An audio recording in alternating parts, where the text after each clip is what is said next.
السلام علیکم ناظرین کرام، نئی ویڈیو میں آپ کو خوش آمدید کہتے ہیں۔ امریکہ نے ایران پر حملہ کر دیا ہے۔ ٹرمپ کے ایران کے ساتھ بیک ڈور رابطے ایسا نظر آ رہا ہے کہ کولیپس کر گئے ہیں۔ ایران کے سپریم لیڈر فون نہیں اٹھا رہے۔ وجہ میں آپ کو بتاتا ہوں۔ ٹرمپ اور طیب اردگان نے بیک چینل سے کوشش کی کہ امریکی ڈپلومیٹس کی ایرانین آفیشلز کے ساتھ ملاقات ہو جائے، ٹاپ یو ایس آفیشلز کے ساتھ ملاقات ہو جائے، یہاں تک کہ ٹرمپ نے یہ بھی آفر کی کہ اگر ایرانین آفیشلز وہاں تیار ہیں ملنے کے لیے تو میں بھی ان سے ان پرسن ملنے کے لیے تیار ہوں۔ اور اب یہ اطلاعات آ رہی ہیں، یہ پلان تب برباد ہوا جب ایران کی حکومت کو سپریم لیڈر کی اجازت چاہیے تھی، اور سپریم لیڈر کے بارے میں اب یہ بتایا جا رہا ہے کہ اسرائیل کے حملوں میں کیونکہ انہیں نشانہ بنایا جا سکتا ہے، اس لیے وہ ایک ایسی محفوظ جگہ پہ چلے گئے ہیں جہاں پہ کسی قسم کا انٹرنیٹ یا موبائل سروس سے ان کو دور رکھا گیا ہے تاکہ وہ ٹریک نہ ہو سکیں۔ ایران کے اندر کیونکہ اسرائیل کا، موساد کا، بھارت کا اور کچھ افغان لوگ بھی پکڑے گئے ہیں، ایسا نیٹ ورک وہاں پہ ایران نے پکڑا ہے جس سے اب یہ خدشہ ہے کہ اگر وہ موبائل نیٹ ورک کی رینج میں بھی ہوں گے تو ان تک پن پوائنٹ کر کے میزائل مارا جا سکتا ہے۔ ان کو شاید کسی سیف ترین انڈر گراؤنڈ فیسلٹی لے گئے ہیں جہاں ان تک کسی فون کی، کسی سگنل کی، کسی انٹرنیٹ کی رسائی نہیں ہے۔ بظاہر یہ بتائی جا رہی ہے وجہ، اس وجہ سے جب رابطے کرنے کی کوشش کی گئی تو کوئی رابطہ نہیں ہو پایا۔ یہ بہت امپورٹنٹ ڈیولپمنٹ ہے۔ اب جو بھی مذاکرات ہونے ہیں اس کی اوورآل تو سپریم لیڈر نے اجازت دینی ہے۔ اب صورتحال یہ ہے کہ امریکہ کو پتہ چل چکا ہے کہ یہ مذاکراتی عمل کسی کنارے نہیں لگے گا۔ تازہ ترین اطلاعات کے مطابق امریکہ نے ایرانی جوہری سائٹس پر حملہ کر دیا ہے۔ ایرانی ایٹمی توانائی ادارے نے جوہری سائٹس پر امریکی حملوں کی تصدیق کرتے ہوئے کہا کہ امریکہ نے فرود، نتنز اور اصفہان جوہری سائٹس پر کو نشانہ بنایا۔ ایٹمی توانائی ادارے نے کہا کہ جوہری تنصیبات پر حملہ عالمی قوانین کی خلاف ورزی ہے۔ ایران اپنے قومی صنعت کی ترقی روکنے کی اجازت نہیں دے گا۔ ایرانی ایٹمی توانائی ادارے نے کہا کہ اہم تنصیبات پر امریکی حملے کے باوجود ایران ایٹمی سرگرمیاں جاری رکھے گا۔ رات کو روس کی انٹیلیجنس کا یہ دعویٰ تھا کہ آنے والے چند دنوں میں امریکہ ایران کے خلاف جنگ میں براہ راست شامل ہو جائے گا۔ ایران پر حملہ ہو سکتا ہے اور اب یہ حملہ ہو چکا ہے۔ دوسری جانب پیوٹن نے کہا کہ میں نے ٹرمپ سے بات کی ہے کہ ہم اپنے بندوں کو بشہر کی فیسلٹی سے نہیں نکال رہے۔ روس کے سائنسدان ایک ایٹمی پلانٹ جو ایران کے اندر بشہر میں موجود ہے اس کے اندر کام کر رہے ہیں اور روس ان کو ایویکویٹ نہیں کروا رہا۔ پیوٹن نے واضح کر دیا ہے کہ ہمارے لوگوں کو نقصان نہیں پہنچنا چاہیے، جس سے ایک چیز سمجھ آتی ہے کہ روس اس گیم میں پوری طرح انوالو ہے۔ یاد رکھیں ایران کے ساتھ مسئلہ یہی ہے کہ ایٹمی مواد آپ کے پاس نہیں ہونا چاہیے۔ ایک جگہ پر کسی ایک فیسلٹی پر روس کہتا ہے کہ ہمارے بندے ہیں، وہ ہمارے انڈر ہیں، ہم نے وہاں لگائے ہوئے ہیں۔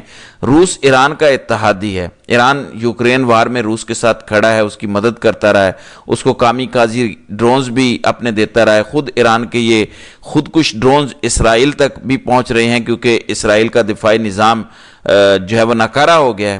امریکہ نے جس طرح افغانستان میں 2001 میں بمباری کی تھی، شدید ترین بمباری ہوئی تھی، تورا بورا والی بمباری، B-52 اور B-2 بامبرز تھے سارے جو دنیا کے سب سے طاقتور بڑے ہتھیار استعمال کیے تھے، اسی طرح کے جہاز اب پھر اس ایئر بیس سے روانہ ہوئے ہیں۔ جب افغانستان میں آج سے 24 سال پہلے حملے کے لیے وہ روانہ ہوئے تھے، ان کے ساتھ ان کی ریفیولنگ کے لیے جو ٹینکر جہاز ہوتے ہیں وہ بھی روانہ کیے گئے۔ ان جہازوں کا جس قسم کے ہتھیاروں سے یہ لیس ہیں، خطے میں آنا اور امریکہ کا ان کو روانہ کرنا بتاتا ہے کہ امریکہ پوری طرح سے لمبی جنگ کی تیاری میں ہے۔ اطلاعات یہ ہیں کہ ایران کی جو تیل کی فیسلٹیز ہیں ان پر بھی اسرائیل نے حملے کیے ہیں۔ اگر مسئلہ صرف نیوکلیئر سے ہے تو تیل کی فیسلٹیز پر کیوں حملے ہو رہے ہیں؟ یہاں سے صاف پتہ چلتا ہے کہ ایٹمی مواد صرف بہانہ ہے، نشانہ کچھ اور ہے۔ ایران کو مکمل تباہ کرنا ہے، رجیم چینج آپریشن کرنا ہے۔ لیکن آج میں آپ کو ایک اہم بات بتانے جا رہا ہوں، اپنے حالات پر غور کرنا ہے اور سمجھنا ہے کہ میں سامنے کیا رکھنے جا رہا ہوں۔ دیکھیں شام میں اس وقت CIA کا ایک شخص مسلط ہے۔ آپ یوں سمجھ لیں کہ اسرائیل کی حکومت شام میں قائم ہو چکی ہے۔ وہاں کا حکمران نام کا تو مسلمان ہے لیکن اصل میں یہ اسرائیل کی حکومت ہے شام میں، کیونکہ تمام مسلم ممالک نے موجودہ حملوں کی مذمت کی ہے، لیکن شام جو ہے وہ خاموش ہے۔ اب میں ہر چیز کا کنیکشن آپ کو پاکستان میں رجیم چینج آپریشن جو ہوا ہے اس سے بتاتا ہوں۔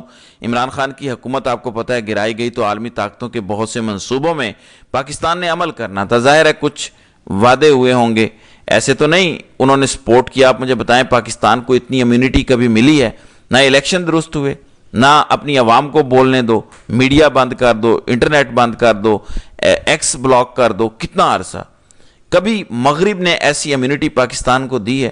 کسی ڈکٹیٹر کو بھی کبھی ایسی امیونٹی ملی ہے؟ آپ مجھے بتائیں ماضی میں کہ تم نے جو کرنا ہے کرو، نہ یورپی یونین کو کوئی تکلیف ہے، نہ برطانیہ کو کوئی تکلیف ہے، نہ امریکہ کو تکلیف ہے، نہ کینیڈا کو تکلیف ہے، نہ جاپان کو تکلیف ہے، کسی کو کوئی تکلیف نہیں ہے۔ یہ امیونٹی جو ہمیں ملی ہے، یہ امیونٹی کچھ شرائط پر ملی ہے، ہم نے کچھ کرنا تھا۔ بہرحال عمران خان کی حکومت گرائی گئی تو عالمی طاقتوں کے بہت سے منصوبوں پر پاکستان نے عمل کرنا تھا، لیکن عوام اور خان کا رد عمل اتنا شدید تھا کہ بہت سے عالمی منصوبے جو پاکستان کی شرکت کے بغیر ناممکن تھے وہ روکے گئے۔ پھر 9 مئی کیا گیا، اس کے 2-3 ماہ بعد اگست میں خان کو گرفتار کیا گیا۔ اس کے محض 6-7 ہفتے بعد غزہ میں اسرائیل کی بمباری شروع ہو جاتی ہے اور نسل کشی شروع ہو جاتی ہے۔ اس کے بعد بھی جب مزاحمت جاری رہتی ہے اور خان کہتے ہیں کہ میں جھکوں گا نہیں، الیکشن بھی جیت جاتے ہیں، مارچز بھی ہوتے ہیں، تو پھر ایک فیصلہ ہوتا ہے اسرائیل اور امریکہ کی حمایت پر کہ چڑھ دوڑو، اور پھر ایک آرڈر آتا ہے اسٹیبلشمنٹ کی جانب سے کہ جو لوگ بھی 26 نومبر کو موجود ہیں احتجاج کے لیے ان کے سروں پہ گولیاں مارو۔ آرڈر آتا ہے کہ کسی کو چھوڑنا نہیں ہے، اور پھر لوگوں کے واقعی سروں میں گولیاں ماری جاتی ہیں، لیکن اس پر بھی امریکہ، یورپ اور برطانیہ سبھی خاموش رہتے ہیں، کیونکہ یہ امریکہ اور اسرائیل کی حمایت پہ کیا گیا تھا، ان کی ہلا شیری سے کیا گیا تھا کہ اپنے ملک کے اندر ہر قسم کی مزاحمت کو ختم کرو، میڈیا کو کنٹرول کرو، اور جس مقصد کے لیے ہم نے تمہیں 2-3 سال اتنا سپورٹ کیا ہے، جس مقصد کے لیے ایک ریٹائرڈ بندے کو ہم نے بادشاہ لگایا ہے، وہ مقصد پورا کرو۔ اور اس کے بعد اور اس کے لیے امریکہ اسے بلایا جاتا ہے ڈو مور کے لیے، اور پھر امریکہ میں آپ کو پتہ ہے ایک بڑی ملاقات ہوتی ہے اور وہاں پر بڑی بڑی ڈیمانڈز رکھی جاتی ہیں۔ اب ہر چیز میں رکاوٹ ایک ہی شخص ہے جس کا نام ہے عمران خان۔ وجہ میں آپ کو بتا دیتا ہوں، خان کے دور میں امریکہ پاکستان میں ایئر بیسز کیوں مانگ رہا تھا، ذرا سوچیں۔ افغانستان سے تو وہ نکل رہے تھے، طالبان کے ساتھ ان کے معاہدے ہو گئے تھے، ایئر بیسز کس لیے چاہیے تھے؟ شمسی ایئر بیس کیوں چاہیے تھا؟ میرا سمپل سا سوال ہے۔ صرف ایران کے خلاف امریکہ ایکشن لینے کے لیے کب سے پر تولے بیٹھا ہے؟ عمران خان کے ایبسلیوٹلی ناٹ نے ایران کی باری کو 3-4 سال کے لیے ڈیلے کر دیا۔ یہ باری بہت پہلے آ جانی تھی، خان رستے کا کانٹا بن چکا تھا اور اسے ہٹانا ضروری تھا۔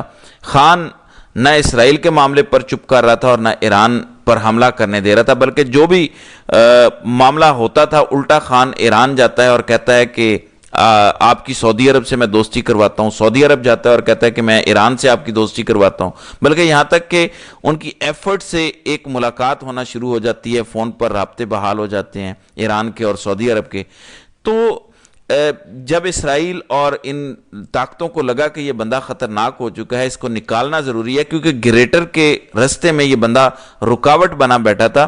آج بھی یہ شخص جیل میں ہے تو صرف اس لیے کہ گریٹر کے رستے کی واحد رکاوٹ ہے۔ اور ایک دوسری رکاوٹ، آپ کو اچھا لگے یا برا، اس ٹائم وہ ایران کے سپریم لیڈر ہیں۔ اس ٹائم تیسری کوئی رکاوٹ نہیں ہے۔ سپریم لیڈر کا یہ حال کر دیا گیا ہے کہ انہیں ایسے خفیہ مقام پہ جانا پڑ گیا ہے جہاں اسرائیل کے غدار ایجنٹ انہیں قتل نہ کر سکیں، اور خان کو جیل میں ڈالا گیا ہے۔ تو دونوں کو منظر سے ہٹانے کی پوری کوششیں ہیں، اور یہاں آپ یہاں سے سمجھ جائیں کہ اصل میں حالات گراؤنڈ پہ کیا ہے، اور میں آپ کو کیوں بار بار اس طرف لا رہا ہوں کہ پاکستان کے اندر جو کچھ ہوا ہے گزشتہ 2.5-3 سالوں میں، یہ سب لنکڈ ہے جو آج ہو رہا ہے، جو ایران کے ساتھ ہو رہا ہے اور جو آگے ہونے جا رہا ہے۔ امریکہ نے اپنے B-2 طیارے جن کے ساتھ 3-3 ہزار کلو گرام کے بمز لگے ہوتے ہیں ان سے حملہ کیا۔ ظاہر ہے انہوں نے نیوکلیر فیسلٹیز تباہ کرنی ہے، اور آج کا حملہ بھی 3 نیوکلیر فیسلٹیز پر ہی تھا۔ تو حالات بڑے خراب ہیں، پاکستان کے جو سودے ہو چکے ہیں وہ پاکستان بھگت نہیں پائے گا۔ تو یہ اس وقت حالات ہیں، ابھی تو یہ پہلا حملہ ہے، آگے دیکھیں کہ ہوتا کیا ہے۔ جب اس نقصان کی تفصیلات آئیں گی تو اس پر اگلی ویڈیو میں بات کریں گے۔ تو ناظرین کرام، آپ کی اس ویڈیو کے حوالے سے کیا رائے ہے؟ آپ اپنی رائے کا اظہار کامنٹ سیکشن میں ضرور کیجیے گا۔